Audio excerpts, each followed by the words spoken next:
Pagi hari ini saya akan menyampaikan Owada Katha dengan topik tentang kesabaran. Ya. Yang pertama ingin saya tekankan kepada Anda bahwa semua Buddha, para Buddha, tidak hanya Buddha Gautama tapi Buddha-Buddha di masa-masa yang sebelumnya juga mengajarkan hal yang sama, yaitu sebenarnya ada beberapa bait ya dari Owada Patimokkha, tapi saya akan ambilkan satu bait saja, satu kalimat saja. Kata-kata para Buddha, nasihat para Buddha itu adalah dengan kalimat yang sangat terkenal, yaitu Kanti Paramang Tapo Titika. Ya, Kanti itu kesabaran. Ya, Paramang Tapo Titika. Titika itu ketahanan, daya tahan kita untuk menahan sesuatu yang tidak menyenangkan, ya. Atau mungkin saya nggak tahu apakah ini terjemahan yang bagus selain ketahanan. Titika mungkin bisa kayak ketabahan begitu, tabah dalam menghadapi situasi-situasi yang sulit, ya. Jadi kesabaran dan ketahanan atau ketabahan adalah tapo, paramang tapo, adalah pertapaan yang tertinggi. Ya, ini nasihat dari semua Buddha. Ya, dari Buddha di masa lalu sebelum Buddha Gautama juga menasihati hal yang sama. Tapo atau pertapaan itu artinya adalah praktek yang bisa membakar kotoran-kotoran batin kita, menghanguskan kotoran-kotoran batin kita. Dan sebaliknya dari sisi yang positif, praktek yang bisa membangkitkan wirya kita, usaha kita. Itu pertapaan, definisinya seperti itu, ya. Jadi kesabaran, ketahanan, ketabahan itu sesungguhnya adalah praktek pertapaan yang tertinggi. Nasihat semua Buddha seperti itu. Nah, tentu nasihat itu benar, ya. Coba Anda renungkan dalam kehidupan Anda sendiri, berapa banyak sebenarnya kilesa-kilesa itu muncul, kotoran batin itu muncul gara-gara Anda kehilangan kesabaran Anda, ya. Jadi ketika mungkin salah satu kasus yang bisa saya sampaikan, seseorang sebenarnya hidup dalam hati yang damai, tetapi tiba-tiba dia kedatangan saudaranya, ya, dan saudaranya ini bercerita tentang saudaranya yang lain dengan nada yang negatif, gitu. Di bulan pertama dia masih bisa bersabar, bulan kedua dia masih bisa bersabar untuk tidak bereaksi, tetapi setelah beberapa bulan akhirnya nggak tahan juga. Karena setiap kali bertemu selalu saudaranya itu ngomong yang negatif tentang yang lain, gitu. Nah, akhirnya dia meledakkan kemarahannya. Ini hanyalah satu contoh kasus bagaimana kilesa atau kotoran batin itu bisa muncul ketika seseorang kehilangan kesabarannya, ya. Itulah mengapa tadi padanan dari kesabaran itu bagus, ketahanan, titika bahasa Palinya, ketahanan. Jadi dari kata ketahanan kita udah bisa memahami maknanya. Ini adalah berkaitan dengan seberapa kuat daya tahan Anda untuk menerima hal-hal yang tidak sesuai dengan harapan Anda. Seberapa kuat daya tahan Anda untuk menerima kejadian-kejadian kehidupan yang tidak menyenangkan, ya. Nah, kita harus mengembangkan ketahanan itu sampai tanpa batas. Makanya saya pernah mengatakan kan, saya tidak setuju dengan peribahasa bahwa kesabaran ada batasnya. Itu kan waktu itu saya katakan enggak. Kalau kesabaran ada batasnya ya berarti itu nanti nggak sabar jadinya, ya. Kita harus mempraktekkan kesabaran yang tanpa batas, artinya dalam kondisi apapun, dalam situasi apapun, ketika melihat sesuatu yang tidak menyenangkan, ketika mendengar suara-suara omongan-omongan yang tidak menyenangkan, ketika mencium aroma melalui hidung yang tidak menyenangkan, ketika mengalami objek-objek panca indera yang menyenangkan, apapun itu juga, atau ketika berpikir tentang sesuatu yang buruk, ya, Kita harus mampu menahannya. Kalaupun kita berpikir, oh si A itu ternyata menyebalkan, cukuplah sampai di pikiran Anda, kemudian buang di pikiran Anda. Jangan sampai kemudian diwujudkan melalui ucapan, kata-kata, ataupun perbuatan dengan menyakiti makhluk lain. Ya, nah itu praktek yang diharapkan oleh semua Buddha di masa lalu, ya. Nah, ya, di dalam kitab suci kita saya akan sampaikan beberapa contoh ya. Jadi sebenarnya topik ini sangat bagus untuk meditator ya, untuk para pertapa atau mereka yang bertapa ya. Tapi saya rasa saya akan sampaikan dengan harapan Anda bisa meneladaninya, dengan harapan Anda bisa sekarang bisa mendapatkan arah yang benar tentang bagaimana harusnya menjalani kehidupan ini. Artinya arah yang benar ini ada arah yang salah. Apakah kita harus selalu menuruti kilesa-kilesa kita, atau kita harus menahan, bersabar untuk menahan supaya kotoran-kotoran batin yang muncul itu bisa segera dienyahkan di dalam hati kita saja, begitu. Ya, kalaupun itu muncul gitu. Nah, jadi itulah mengapa saya akan coba sampaikan apa yang ada di kitab suci ya, supaya Anda mendapatkan kepastian, keyakinan tentang apa yang seharusnya dilakukan di dalam kehidupan ini ya. Jadi ketika mungkin kalau Anda menghadapi keadaan-keadaan yang tidak menyenangkan, fokuslah pada pikiran Anda sendiri, fokuslah pada apa yang terjadi di dalam hati Anda sendiri ya. Dan kemudian kenalilah apa yang sedang terjadi, apakah ini kilesa atau tidak, kotoran batin atau tidak ya. Kalau ini adalah kotoran batin, maka segera padamkanlah kotoran batin itu di sana ya. Jangan sampai itu keluar dari pikiran Anda ya. Nah, tetapi nanti kalau praktek Anda udah semakin terampil, apalagi kalau Anda adalah master di dalam meditasi, Anda bisa terus membuat batin Anda itu bersih, sehingga kilesa itu nggak muncul-muncul untuk jangka waktu yang lama itu ya. Nah, jadi ketika menghadapi kesulitan apapun, Anda harus sabar ya, supaya kotoran-kotoran batin itu tidak muncul. Jadi Buddha Gautama itu pernah menasehati para biku ya, bahwa para biku itu harus bersabar dalam hal satu, menahan hawa dingin katanya. Jadi mungkin karena kalau dalam hal ini saya mengalaminya karena di Megamendung itu juga hawanya cukup dingin. Dulu ketika masih bertapa di lereng pegunungan itu juga hawa yang dingin. Jadi kadang hawa yang dingin itu memang bisa menghancurkan kesabaran kita.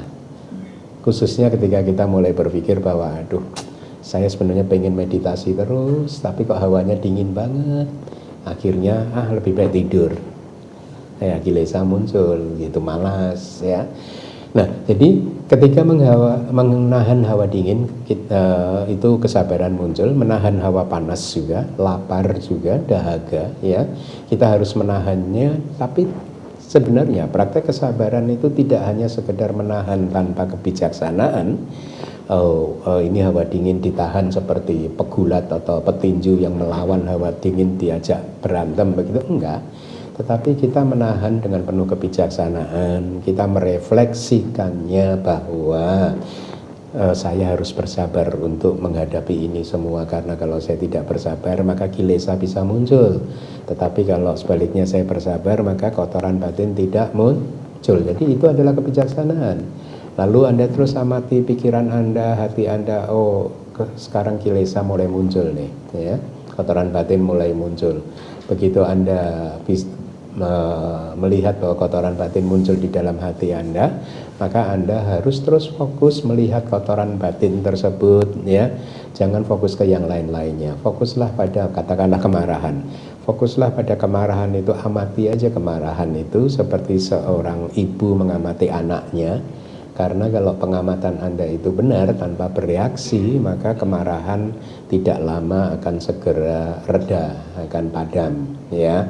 Nah, jadi nasihat Buddha tadi itu menahan itu semua dengan merefleksikannya secara bijaksana. Jadi jadilah orang yang sabar dalam menahan itu semua, termasuk kalau kita tinggal di hutan itu kadang ya, saya itu pernah disengat lebah.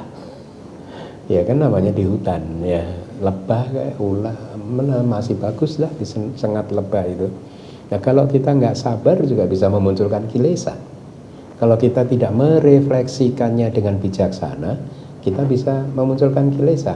Bagaimana merefleksikan dengan bijaksana? Oh, faktanya saya disengat lebah, ini adalah buah dari karma buruk saya.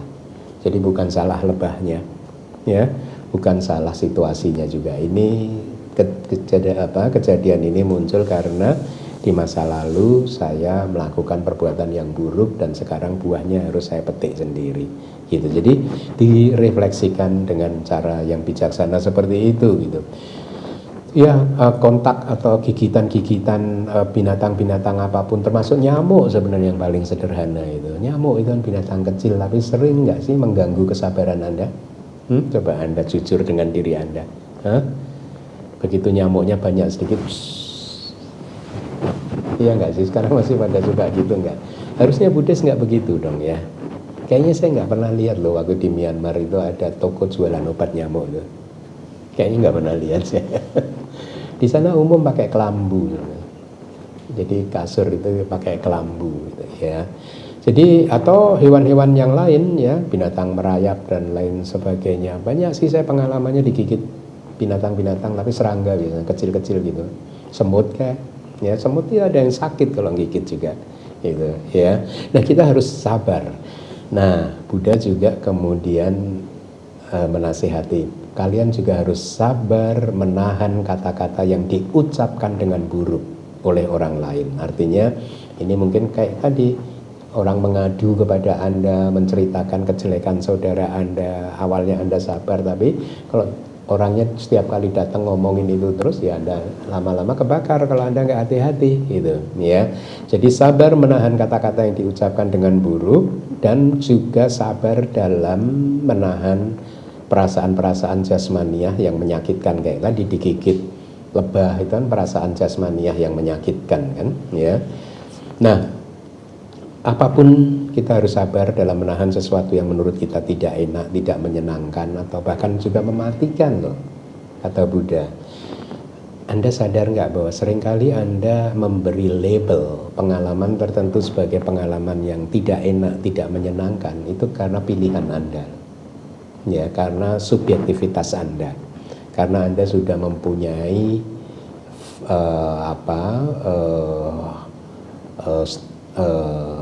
mungkin kayak standar bahwa sesuatu yang seperti ini itu tidak baik gitu ya.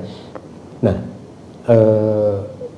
dengan kata lain sebenarnya seringkali Anda itu bisa memunculkan kilesa itu karena pikiran, konsep-konsep di dalam pikiran Anda sendiri ya, yang Anda memberi label bahwa ini pengalaman yang buruk, ini pengalaman yang menyenangkan, saya nggak mau yang buruk, saya hanya ingin yang menyenangkan, dan seterusnya. Akhirnya kehidupan Anda itu hanyalah seperti monyet lompat dari satu dahan pohon ke pohon yang lain, dalam arti lompat dari satu kilesa ke kilesa yang lain gitu ya.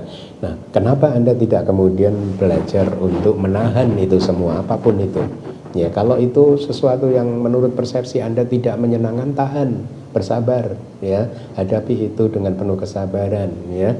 Kalaupun itu sesuatu yang menyenangkan juga tahan dengan penuh kesabaran. Amati pikiran Anda, jangan sampai kemelekatan itu muncul, jangan sampai nafsu-nafsu itu muncul begitu. Nah, dengan demikian maka Anda bisa mengendalikan pikiran Anda supaya tidak dikuasai oleh kotoran batin ya. Nah, Buddha lalu mengatakan lagi, noda batin dan kotoran batin yang membakar dan menyusahkan akan muncul pada seseorang yang tidak sabar menahannya. Nah, itu nasihat Buddha. Jadi Anda harus sabar menahan ketika bahkan kotoran batin sudah sempat muncul, tahan ya. Gunakan segenap upaya untuk segera memusnahkannya, memadamkannya gitu. Sebaliknya, kotoran batin itu tidak muncul ketika kita sabar menahannya ya. Jadi ada banyak sebenarnya kotoran batin, kata Buddha, yang bisa dilenyapkan dengan kesabaran ya. Nah, kitab komentarnya menjelaskan seperti ini. Para biku juga harus sabar menahan hawa dingin dengan berkontemplasi sebagaimana mestinya, sabar menahan dan mengatasi hawa dingin, tidak seperti seorang penakut yang gentar dan bimbang karena hawa dingin yang sepele, lalu meninggalkan subjek meditasinya. Jadi ini artinya, ya kalau ada kesulitan di dalam ini, karena nasihatnya khusus pada para biku yang sedang bertapa ya, jadi Buddha menasihatinya seperti itu. Apapun situasi yang tidak menyenangkan harus sabar dihadapi. Jangan menjadi orang yang penakut, ya, takut, gentar menghadapi situasi sulit, lalu mundur kayak yang tadi saya ceritakan. Ketika menghadapi suhu yang sangat dingin, bayangkan kalau di gunung itu suhunya bisa 11 derajat loh. Bukan di gunung itu, di lereng itu 11 derajat. Itu kan kalau kita jubahnya hanya seperti ini, iya susah kan, tapi ya itu tantangannya begitu ya. Nah, tapi yang menarik begini, kalau Anda meditasinya itu terampil, ketika Anda berada dalam pencapaian meditatif tertentu, Anda bisa nggak merasakan hawa sedingin apapun, atau bahkan sepanas apapun nggak terasa gitu ya. Nah, tantangannya memang sebelum seseorang itu masuk ke pencapaian meditatif itu bisa menjadi gangguan begitu ya. Nah, jadi ada cerita begini. Ada Tera sesepuh, namanya adalah Loma Saknaga ya. Beliau ini tidak gentar dan bimbang ketika tersentuh oleh hawa yang sangat dingin. Artinya hidup di dalam wilayah yang sangat dingin, dia tetap fokus pada subjek meditasinya, tetap fokus pada objek meditasinya, itu bahasa Indonesianya. Diceritakan bahwa beliau tinggal di sebuah wihara yang memang disiapkan secara khusus untuk meditasi di sebuah gua yang bernama Piyanggu gitu. Tempat tanaman-tanaman obat tumbuh di Gunung Cetia. Jadi setelah merenungkan neraka Lokantarika, neraka Lokantarika itu yang pernah saya sampaikan itu loh, yang adanya di tengah-tengah dari tiga sistem dunia. Jadi tiga sistem dunia disusun kayak katakanlah roda pedati, 3 roda pedati disusun ya. Nah, ruangan yang tidak tersentuh oleh roda pedati itu katanya itu adalah neraka yang Lokantarika tadi ya, yang kata Buddha tidak ada cahaya di sana, gelap gulita, sama sekali nggak ada cahaya, kayak teori black hole-nya Stephen Hawking itu ya. Dan neraka itu sangat dingin sekali katanya. Ya, menurut kata Buddha, neraka itu sangat dingin. Jadi sesepuh Loma Saknaga tadi ketika menghadapi hawa dingin, dia merenung, hawa dingin di sini tidak sedingin hawa dingin di neraka Lokantarika. Jadi dengan tekad yang seperti itu, dengan merenung seperti itu, artinya begini, dia merenung, ini kalau saya nggak berhasil di dalam meditasi saya, bisa jadi saya nanti lahir di neraka, dan ketika alam semesta hancur karena pandangan salah saya, katakan, lalu saya bisa terlahir di Lokantarika. Kalau terlahir di Lokantarika, neraka itu kan nerakanya sangat dingin. Nah, jangan sampailah saya masuk ke neraka, saya akan terus berjuang. Jadi seorang yogi tetap harus fokus kepada objek meditasinya dengan menghalau atau sabar menahan hawa dingin seperti itu ya, karena kalau tidak sabar kilesanya yang muncul, dan kilesa itu bisa memunculkan kelahiran di neraka ya. Nah, jadi ada cerita yang seperti itu gitu. Nah, singkat cerita, akhirnya beliau menghabiskan waktu di udara terbuka dengan terus bermeditasi, fokus pada objek meditasinya. Jadi ini pelajaran yang berharga. Apapun itu di dalam kehidupan Anda, kalau Anda menghadapi situasi-situasi apapun yang tidak menyenangkan, fokuslah pada tujuan Anda. Tujuan Anda apa? Menghalau kilesa dan menjaga pikiran tetap bersih. Itu yang harus dijaga gitu ya. Nah, jadi jangan apapun yang menurut kita tidak menyenangkan membuat kita mundur dari latihan kita gitu ya. Saya juga pernah menasihati umat di DBS itu yang katanya, Bante saya mau mundur aja lah dari tim DBS begitu. Lalu saya tanya, kalau kamu mundur kamu kenapa? Ya mungkin akan punya waktu lebih banyak ke keluarga, oke gitu. Terus akan punya waktu lebih banyak untuk ngurusi bisnis, oke gitu ya. Terus saya katakan, bisa nggak menjaga selama ngurusin keluarga dan bisnis nggak muncul kilesa? Nah, rugi nggak ya kalau kamu mundur dari padahal DBS ini seperti yang kemarin hari Minggu saya sampaikan di perayaan ulang tahun itu, kita kan selama 10 tahun ini sudah reaping abundant meritorious deeds kan, sudah memetik, melakukan lah ya banyak sekali perbuatan baik selama 10 tahun ini. Apa nggak rugi kalau mundur dari DBS gitu? Karena di DBS ini Anda semua bisa menanam karma baik loh gitu. Terus kalau nggak di DBS, katakanlah hari Minggu dari jam 8 sampai jam 12 nggak di DBS, di rumah muncul kilesa malahan. Ya mending masuk ke suaka dulu hari Minggu dari jam 8 sampai jam 12 suaka supaya bebas dari kilesa gitu ya. Saya pernah menasihati seperti itu. Baik, jadi itu tadi contoh yang pertama. Lalu contoh yang kedua, biku atau kita sebenarnya kalau sedang bermeditasi juga harus bisa mengatasi hawa yang sangat panas. Contohnya juga diberikan praktek yang dilakukan oleh sesepuh yang sama, yaitu yang namanya Loma Saknaga. Jadi diceritakan bahwa beliau sedang duduk di sebuah jalan ya, di luar gua, di jalan setapak di luar gua, setelah makan di musim kemarau. Keringat beliau pun mengucur dari kedua ketiak ketika sedang memperhatikan subjek meditasi gitu. Ya, saya ketika membaca itu sering merenung, oh iya ya, dulu juga maaf ya. Kalau pas meditasi juga sering tuh keringat dari ketiak muncul. Ya kan tinggal di hutan kadang panas gitu ya, nggak hanya ketiak, kadang keringat yang muncul di wajah gitu. Ya. Nah, jadi mengucur di kedua ketiak ketika sedang bermeditasi. Pada waktu itu seorang murid beliau berkata, "Wahai Bante, silahkan duduk di sini, ini lebih sejuk gitu, ruang terbukanya sejuk gitu." Sesepuh tetap duduk di tempatnya karena dia merenungkan Maha Neraka Awici ya. Dengan berkata, dia menjawab, "Wahai teman, saya duduk di sini karena takut dengan panas api neraka." Jadi ini juga teladan ya. Jadi ketika Anda sedang menghadapi apapun, renungkanlah gitu.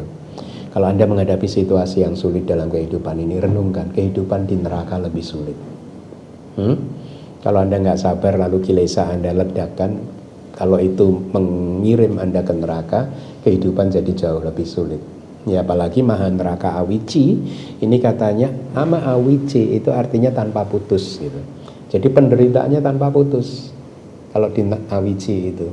Kalau di neraka-neraka lain kadang masih bisa mengalami memetik buah karma ketika melihat objek yang baik ya. Itu masih bisa ketika Bante Mahamoggallana berkunjung misalkan. Jadi tapi kalau di neraka Awici itu penderitaannya tanpa putus ya. Nah,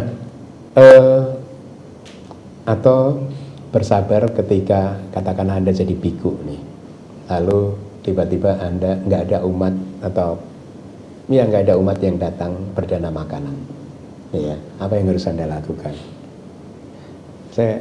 Anda masih ingat nggak, saya pernah ngalamin loh, seharian nggak ada yang dana, tapi nggak di BBS di tempat lain gitu. Seharian Seyale juga itu, waktu itu bertiga dengan 2 Seyale itu, seharian nggak makan di tempat lain ya, ini yang nggak di DBS gitu, karena nggak ada yang dana makanan gitu. Ya pernah, tapi kami bertiga tidak membicarakannya, tidak komplain, tidak apa. Ya sudah, kita harus sabar menahannya gitu. Itu Seyale Parami kalau masih ingat juga dia pernah ngalamin itu. Ya kita. Ya. Nah, jadi jangan gentar dengan hal-hal tersebut. Ya renungkan saja kelahiran kembali di alam hantu kelaparan. Oh saya nggak makan baru sekali sehari. Ya. Nah kalau dengan hal itu lalu saya memunculkan kilesa, dan kilesa itu mengirim saya di kelahiran sebagai petahan di kelaparan, tiap saat lapar terus. Kan katanya hantu kelaparan itu meskipun diberi makanan, dia hanya senang sebentar, habis itu lapar lagi. Ya nggak pernah puas, nggak pernah kenyang gitu ya. Mana yang lebih mengerikan, lahir atau kelaparan dia hantu sebagai hantu, atau kelaparan sebagai biku yang hanya nggak makan sehari aja ya. Nah, Jadi kita harus sabar ya dengan hal-hal yang seperti itu ya. Ketika disentuh oleh atau digigit oleh binatang-binatang juga kita harus sabar ya. Sabarnya bagaimana ya, dengan merenungkan, oh ini belum apa-apa dibandingkan kalau saya terlahir sebagai binatang ya, gitu. Jadi kita tetap harus fokus pada tujuan kita, yaitu tidak memunculkan kilesa ya. Apalagi kalau digigit apapun ya, binatang mungkin, saya itu kalau jalan di Megamendung itu suka ada anjing hutan gitu. Kalau dari jauh itu udah ngeliatin saya gitu ya, kadang berpikir mudah-mudahan ini anjingnya ini jinak gitu. Untungnya selama ini jinak terus gitu, enggak digigit gitu. Ya kalau digigit, di sini ada nasihat Buddha, kalau digigit oleh binatang, renungkan saja bahwa di sepanjang kelahiran di dalam samsara di masa lalu bisa jadi kita pernah dimakan harimau, berada di mulut-mulut singa, diputar-putar di mulutnya, dikunyah-kunyah dan lain sebagainya gitu ya. Dan makanya gigitan ini tidak seberapa dibandingkan pengalaman-pengalaman di kehidupan lampau. Dan dengan demikian kita bisa bersabar menahan kilesa ya. Lalu yang terakhir ceritanya itu diceritakan bahwa ada seekor ular yang racun atau bisanya itu mengerikan, menggigit seorang sesepuh yang sedang mendengarkan dhamma ya, tentang Arya Wangsa. Arya Wangsa itu silsilah mereka yang mulia gitu. Di sebuah wihara yang disiapkan untuk meditasi, yang ada tempat pohon Petrospermum acerifolium. Jadi setelah mengetahuinya, sesepuh duduk dengan batin yang jernih mendengarkan dhamma saja. Dan singkat cerita, karena dia fokus, dia akhirnya tidak merasakan sakit, dan katanya bisanya, apa namanya itu, kalau di teks dikatakan bisanya itu keluar sendiri begitu ya, keluar. Akhirnya dia tidak merasakan rasa sakit apapun. Memang seperti itu sih sebenarnya kalau Anda masuk dalam pencapaian meditatif, bahkan kalau Anda sedang berada di dalam jhana ya, teks-teks kita mengatakan bahwa seseorang yang sedang berada di dalam jhana itu aman kehidupannya selama berada di dalam sana. Tidak ada yang bisa membunuhnya, tidak ada yang bisa menyakitinya, tidak ada binatang yang bisa menggigitnya, bahkan katanya dibakar pun tidak mempan juga. Tapi selama berada di dalam jhana ya. Nah, jadi demikian itu cerita-cerita yang ada di dalam kitab suci untuk memotivasi Anda, memberikan teladan pada Anda, untuk memberikan arah yang benar di dalam mengelola kehidupan Anda ya, bahwa di dalam kehidupan ini tugas kita adalah apa? Menjaga batin dan pikiran kita untuk tidak memunculkan kilesa. Bukan meminta orang lain untuk bersikap baik pada kita, enggak ya. Bukan menyalahkan orang lain ketika orang lain tidak bersikap baik pada kita, tidak ya. Itu bukan kewajiban kita. Kewajiban kita, tugas kita adalah bersabar, menahan diri supaya kilesa tidak muncul. Tapi sebenarnya tidak hanya berhenti di situ saja.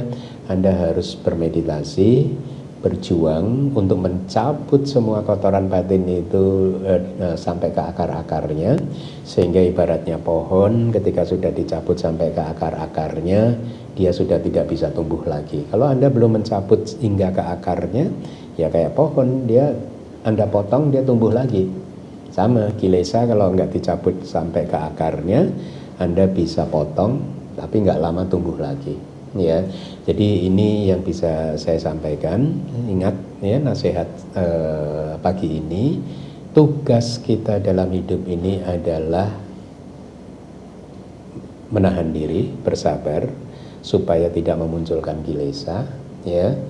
Tugas kita tidak untuk membuat semua dunia, semua orang bersikap baik pada kita. Tugas kita juga bukan untuk menolak pengalaman apapun atau menolak pengalaman apapun yang tidak menyenangkan. Demikian yang bisa saya sampaikan, mudah-mudahan bermanfaat. Terima kasih.